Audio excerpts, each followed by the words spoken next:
శ్రీ క్రోధినామ సంవత్సరంలో సింహరాశి యొక్క ఫలితాలు ఏ విధంగా ఉన్నాయో ఒక్కసారి చూద్దాం.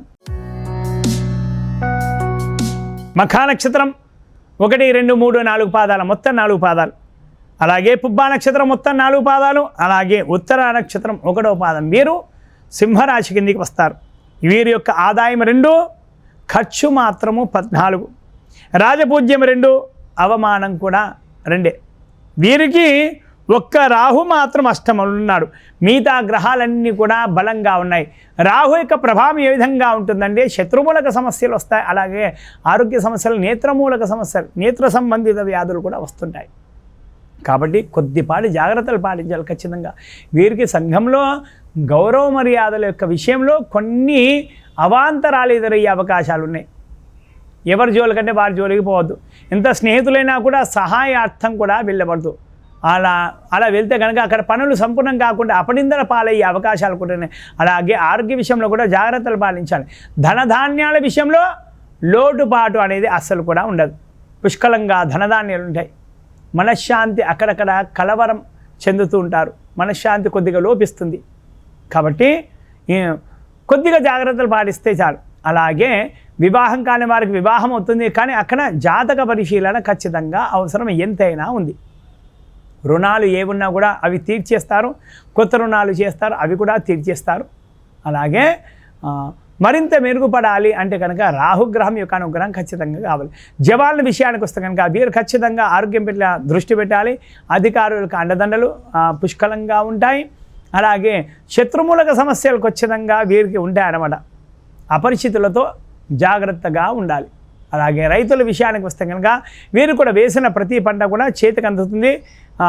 ఆ పంటను అమ్మే విషయంలో, కొనుగోలు విషయాలలో ఇతరులతో గొడవలు జరిగేటువంటి అవకాశాలు ఉన్నాయి. లేకపోలేదు ఇది ఖచ్చితంగా ఉంటుంది. అలాగే అనుకున్న లాభాలు రావాలంటే కనుక అపరిచితులను సంప్రదించకుండా ఎప్పుడూ పరిచయస్తులు ఉన్న వారితోనే మంచిగా మాట్లాడి వారికి ధాన్యాన్ని అమ్మేస్తే కనుక మంచి లాభాలు వస్తాయి. గృహంలో శుభకార్యాలు కూడా ఖచ్చితంగా నెరవేరుతాయి. రుణాలు ఏమున్నా కూడా రైతులు రుణాలన్నీ కూడా తీర్చేస్తారు. అలాగే ఉద్యోగస్తుల విషయానికి వస్తే కనుక వీరు కూడా అధికారులకు అండదండలు బాగున్నాయి. మిమ్మల్ని నమ్మి మీకు ఎన్నో పనులు అప్పచెప్తారు. ఆ పనులు సంపూర్ణం చేయడానికి మీ కింది స్థాయి ఉద్యోగస్తుల సహాయ సహకారాలు కూడా మీకు కావాలి కదా. కొందరు మెయిన్ పాయింట్ కీ రోల్ ఉన్నవారు వారు సహాయ సహకారాలు అందించడంలో విఫలం కూడా అవుతుంటారన్నమాట. వాటి వల్ల కొన్ని పనులు ఆలస్యం అవుతుంటాయి. అలా ఆలస్యమైనందువల్ల కొందరు మీపైన నిందలు మోపే అటువంటి అవకాశాలు కూడా లేకపోలేదు. అధికారులకు మన్ననలు పొందుదామన్నా కూడా అక్కడ సన్నగిల్లే అవకాశాలు కూడా కనిపిస్తున్నాయి. నిరుద్యోగులు ఖచ్చితంగా ఉద్యోగం వస్తున్నాయి. వచ్చినట్టు ఉద్యోగంలో వెళ్ళగానే పని ఒత్తిడి ఖచ్చితంగా ఉంటుంది. ఆ పని ఒత్తిడిని తట్టుకున్నాయి నిలబడితే కనుక చాలా చాలా మంచిది. అలాగే రాజకీయ నాయకుల విషయానికి వస్తే కనుక వీరికి అధిష్టానం వారి యొక్క అండదండలు సంపూర్ణంగానే ఉన్నాయి. అయితే వీరికి మంచి మంచి పదవులు రావాలి కదా. ఆ పదవులను రాకుండా అడ్డుపడే వాళ్ళు చాలా చాలా మంది ఉంటారు. వెండంటే ఉంటారు, శత్రువుల్లా ఉంటారు. అయినా సరే అధిష్టానం వారు మీ యొక్క శక్తి సామర్థ్యాలను గుర్తించి మీ యొక్క మంచితనాన్ని కూడా గుర్తించి మీకు పదవులు ఖచ్చితంగా కట్టబెడతారు. ఎన్నికల్లో పోటీ చేస్తే కనుక ఖచ్చితంగా హోరాహోరీలో విజయం మిమ్మల్నే వరిస్తుందన్నమాట. అలాగే మీరు ఎంతో కష్టపడ్డప్పుడు ఖచ్చితంగా ఆరోగ్యం పైన దృష్టి పెట్టాలి కదా. ఎన్నో పనులు చేస్తుంటారు, తినకుండా కూడా ఆ పనులు చేస్తుంటారు కదా. అలా పని చేసే వాళ్ళు ఆరోగ్యం పైన శ్రద్ధ పెట్టాలి. సమయానికి తినాలి. తినకపోతే కనుక ఎటువంటి పదవులు వచ్చినా కూడా ఆ పదవులు అనుభవించడానికి మీరు ఆరోగ్యంగా ఉండాలి కదా. ఆరోగ్యం పైన ఖచ్చితంగా శ్రద్ధ అనేది ఎంతైనా అవసరం ఉంది రాజకీయ నాయకులకైతే. అలాగే సినీ రంగం కళాకారుల విషయానికి వస్తే కనుక వీరికి కూడా మంచి మంచి అవకాశాలు, సువర్ణ అవకాశాలు ఉన్నాయి. మీకు అవార్డులు రివార్డులు వచ్చేటువంటి విషయంలో, అవకాశాలు వచ్చేటువంటి విషయంలో కొందరు చాలామంది కూడా అడ్డుపడుతుంటారు. మీకు తెలియకుండానే వాళ్ళనే శత్రుమూలక సమస్యలుగా పరిగణింపబడతారు. వాళ్ళని కొద్దిగా జాగ్రత్తగా చూసుకున్నారంటే కనుక మీకు అన్ని విధాలుగా చాలా చాలా బాగుంటుంది. అలాగే వ్యాపారస్తుల విషయానికి వస్తే కనుక వీరికి వ్యాపారంలో పోటీ రంగం అనేది విపరీతంగా ఉంటుంది. కొన్ని శత్రుమూలక సమస్యలు ఉంటాయి. ఏ విధంగా అంటే మీ వ్యాపారాన్ని బలహీనపరచడానికి, ప్రజల్లో గుర్తింపు దాన్ని తగ్గించడానికి చాలా ప్రయత్నాలు చేస్తున్నారు చాలామంది కూడా. అయినా సరే గురు బలం ఉంది అక్కడ.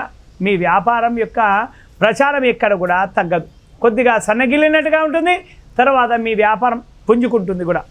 అలాంటి సమస్యలు ఉంటాయి. రియల్ ఎస్టేట్ వ్యాపారస్తులు కూడా భూమి కొనుగోలు విషయంలో చాలా చాలా జాగ్రత్తలు పాటించాలి. అపరిచితులతో చాలా జాగ్రత్తగా ఉండాలి. లేకపోతే కనుక భూమి కొనుగోలు విషయంలో వివాదాలు వచ్చే అటువంటి అవకాశాలు కూడా లేకపోలేదు. వాటి వల్ల కోర్టుల దాకా పోలీస్ స్టేషన్ల చుట్టూ తిరగాల్సి వస్తుంది. వీటిల్లో జాగ్రత్తలు పాటించాలి. రియల్ ఎస్టేట్ వాళ్ళు మాత్రము ఖచ్చితంగా జాగ్రత్తలు పాటించాల్సిందే. అలాగే ఫైనాన్స్ రంగంలో ఉన్న వారికి కూడా కొన్ని వసూళ్ళు మొండిపద్దులుగా ఉంటాయి. వాటి వల్ల కూడా చిన్న చిక్కులు చికాకులు సమస్యలు ఎదురై ఉత్పన్నం ఉంది. వాటి వల్ల పోలీస్ స్టేషన్ దాకా వెళ్ళేటువంటి అవకాశాలు కూడా లేకపోలేదు. అలాగే విద్యార్థుల విషయానికి వస్తే కనుక వీరు కూడా చాలా బాగుంది. అనుకున్న మార్కులు అనుకున్నట్లుగా ఖచ్చితంగా వస్తాయి. మంచి కాలేజీలలో సీట్లు కూడా వస్తాయి. జ్ఞాపక శక్తి కూడా పెరుగుతుంది. విదేశాలలో చదువుకోవాలన్న సంకల్పం కూడా వీరు ఖచ్చితంగా సిద్ధిస్తుందన్నమాట. అలాగే ఇతర వ్యాపకాలపై అప్పుడప్పుడు దృష్టి మరలే అవకాశం ఉంది. వాటి వల్ల అంటే ఇతర వ్యాపకాలు ఇప్పుడు ప్రస్తుతం చూస్తే కనుక ఆ ఫోన్లు చూస్తూ నేత్ర సంబంధిత వ్యాధులు వచ్చేటువంటి అవకాశాలు కూడా లేకపోలేదు. కాబట్టి తల్లిదండ్రులు వీరిపైన దృష్టి పెడితే కనుక వీరి భవిష్యత్తు బంగారమయంగా ఉంటుంది ఖచ్చితంగా. అలాగే క్రీడాకారుల విషయానికి వస్తే కనుక వీడికి రాష్ట్ర జాతీయ జట్లలో పోటీ రంగం ఖచ్చితంగా ఉంటుంది. ఇతర క్రీడాకారులు మీరు పోటీస్తున్నారంటే మీకంటే ఎక్కువ పోటీ కూడా ఇచ్చేవాళ్ళు కూడా ఉన్నారు.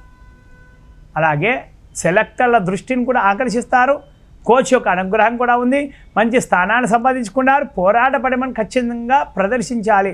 అలా చేస్తే క్రీడాభిమానుల యొక్క గుండెల్లో చిరస్థాయిగా నిలిచిపోతారు.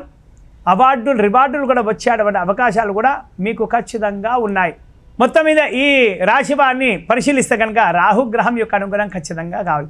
వీరు ప్రతి మంగళవారము నవగ్రహ ప్రదక్షిణ ఖచ్చితంగా చేయాలి.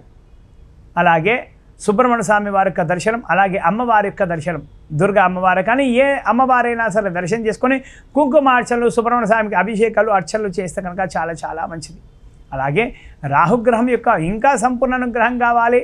ఇంకా అంటే కనుక రాహుగ్రహం యొక్క జపము, అలాగే గోక్షీర దర్పణం, అలాగే హోమము, అలాగే దానము చేసి ఆ తర్వాత బ్రాహ్మణులకు భోజనాలు ఇలా చేయిస్తే కనుక చాలా మంచిది. ఆ బ్రాహ్మణులతో ఆశీర్వాదం పొందితే కనుక చాలా మంచిది. రాహుగ్రహం యొక్క అనుగ్రహం లభిస్తుంది. అలాగే సుబ్రహ్మణ్య స్వామి వారి యొక్క సర్వసూక్త హోమము, అలాగే చండీ హోమం చేయిస్తే కనుక అనుకున్న పనులు అనుకున్నట్లుగా ఖచ్చితంగా తీరుతాయి. హర నమః పార్వతీపదే హర హర మహాదేవ హర.